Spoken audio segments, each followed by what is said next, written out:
Well,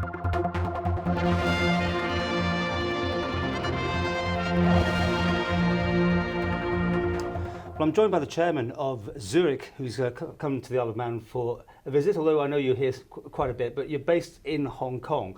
But it was good to get hold of you, have a chat, because, I mean, Zurich is a big player in the Isle of Man, first of all. You employ like 200 odd people.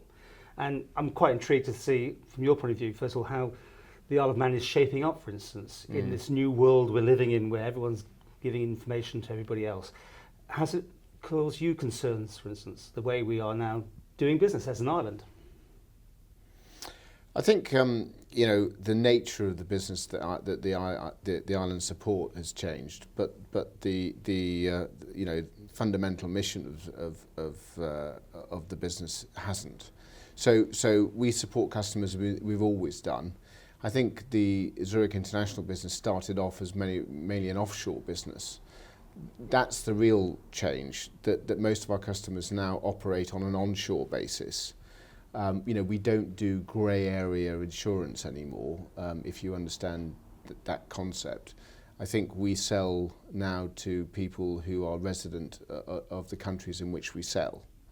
I think we started business very much as an offshore business, so regulation has certainly hardened, and we've moved with the times on the island. And we operate in the different regulatory framework that now is really required by everybody.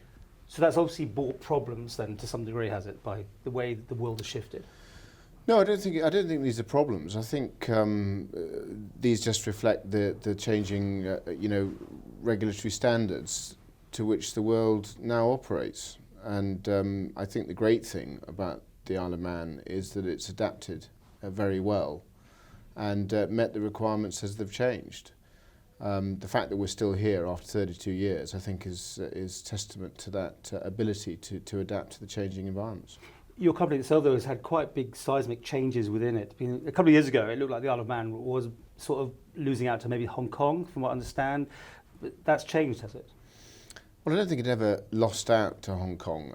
The Isle of Man has supported our business in Hong Kong for some years. And I think the nature of its support, as I've indicated, has changed over those years. But it's still very much, a partner upon which, much of our business in Hong Kong couldn't exist without the Isle of Man. I mean, we've got lots of awards you've got out here today, the International Life Awards. You seem to almost sweat the board, I should imagine. There's 9 awards there. So obviously you're doing something right. The Isle of Man plays a big part of that? Yeah, I'm particularly pleased in the nature of these awards, because they're voted for by the readers in many cases of International Advisor. And, it just means that we're very sort of aware of the requirements of the customer through the distributor, both in terms of our proposition and how we develop that proposition for the end user. Of course, the Isle of Man enables us to do this.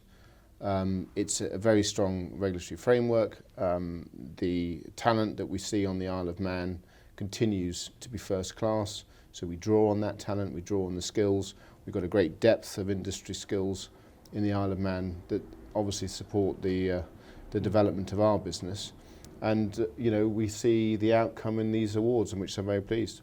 Because back to this whole thing about the changes on finance and offshore, whatever you want to call it, will the Isle of Man still be there as a big player for you, do you see, for the foreseeable future? Will 200 people plus here look to you for their paychecks? Yes. Now, look, I mean, all businesses go through change, and I can't sit here and tell you in the future how it will impact the Isle of Man in terms of its expansion or contraction. I think we've seen both over the years, and I'm sure we'll see both in future years. I think my point about the fact that the Isle of Man has been able to respond to the changes that are required by the business leads me to feel very confident that in the future it will continue to play a full and very useful part in our overall plans for the future.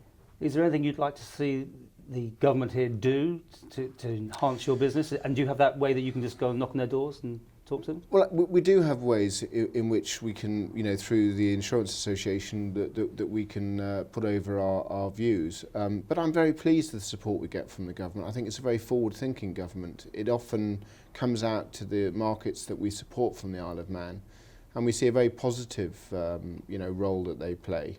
They're very attentive.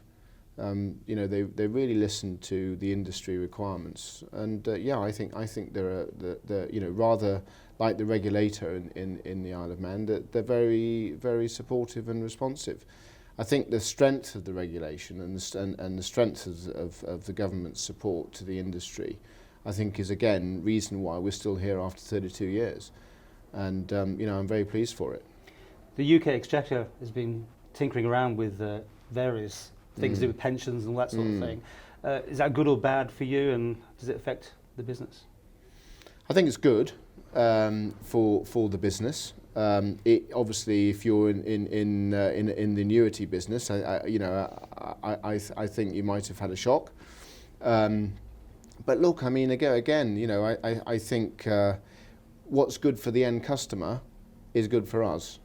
I think we need to open up as far as we can opportunities for longevity, and we welcome it, and we see it as an opportunity.